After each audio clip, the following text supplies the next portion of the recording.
तुलसीदास जी द्वारा रचित हनुमान चालीसा की व्याख्या आचार्य बृजपाल शुक्ल के द्वारा। हनुमान चालीसा की दूसरी चौपाई। राम दूत अतुलित बल धामा, अंजनी पुत्र पवन सुत नामा। हे पवन सुत, आप अतुलित बल के धाम हैं। ब्रह्मा जी की सृष्टि में जिस किसी भी लोक में जो भी वस्तु है, जो भी व्यक्ति है, उन सभी के बल की कुछ काल तक वृद्धि होती है। कुछ काल के पश्चात वह वस्तु बलहीन हो जाती है और वह व्यक्ति बलहीन हो जाता है। इस संसार में तो यह अकाट्य नियम है कि सभी शरीरधारियों का शारीरिक बल तथा सभी शरीरधारियों का बुद्धि बल तथा सभी शरीरधारियों का इंद्रिय बल, इन तीनों प्रकार के बलों की उत्पत्ति होती है। जिसकी उत्पत्ति होती है वह एक सीमा तक ही वृद्धिगत होता है।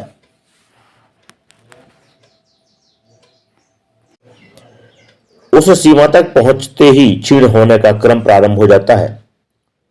क्षीण होते होते सभी प्रकार के बलों का विनाश हो जाता है। हे रामदूत, आपका बल तो अतुलनीय है। इस मायामय जगत में ऐसी कोई भी वस्तु इतनी गुरुतम अर्थात भारी नहीं है जिसको आप तृण के समान उठाकर अन्यत्र ना ले जा सकते हैं। इस विश्व में ऐसा कोई भी ज्ञान नहीं है जो आपसे अज्ञात हो। ऐसी कोई वस्तु, व्यक्ति या स्थान नहीं जहां आप पहुंच ना सकते हो।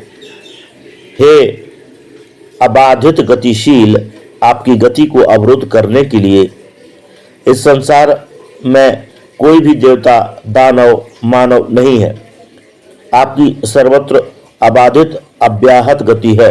आपकी अनंत शक्ति को सीमित शक्ति के जीव व्यवधान भी करने में समर्थ नहीं है, तो समता करने की तो बात ही क्या।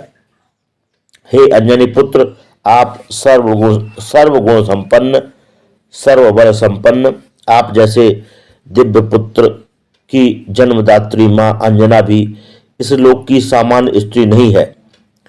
जगत धारक वायु तत्व को धारण करने वाली माता अंजनी का गर्भ सत्कर्म दुष्कर्म भोक्त्री साधारण स्त्री का गर्भ नहीं है। माता अंजना का गर्भ भी अतुलित बल धारक है। हे प्रभु, आप भी असाधारण हैं तथा आपकी माता अंजना भी असाधारण है। न तो आप इन लोकों के जीवों के समान है और ना ही आपकी माता इन लोकों की माता के समान है। आप श्री राम जी के दूत हैं। आप ही उनके दूत होने योग्य हैं, क्योंकि जिस श्री राम के बल की सीमा नहीं है वे सत्य रक्षक, सत्य पालक तथा सत्य धारक है। हे पवन तनय, स्वामी सामर्थ्यवान होते हैं तो वे अपने समान सामर्थ्यवान दूत को भी समीप में रखते हैं। वैसे भी यह तो स्वतः सिद्ध है कि जिसका दूत अतुलित बलधाम होगा, जो ज्ञान गुण सागर होगा, उसका स्वामी भी तो ऐसे दूत से निश्चित ही श्रेष्ठतम ही होगा। यह भी जगत प्रसिद्ध है कि अपने से श्रेष्ठ के प्रति ही श्रद्धा और अनन्य निष्ठा होती है। हे अंजना नंदन, आपकी श्रेष्ठता से श्री राम की श्रेष्ठता सिद्ध होती है। जिनका दूत ही सर्व सामर्थ्यशाली है, तो इनको वरदान प्रदान करने वाले तो भगवान ही होंगे। आप जैसे तो भगवान के ही सेवक और दूत होते हैं। भगवान के भी सेवक और दूत आप जैसे ही होते हैं। श्री राम जी जैसा कोई स्वामी नहीं हो सकता और आपके जैसा कोई दूत और सेवक नहीं हो सकता। स्वामी श्री राम भी अनंत है तथा सेवक रूप आप भी अनंत हैं। आप दोनों जैसा भी कोई नहीं है, तो सनातनता समानता की तो वार्ता ही क्या।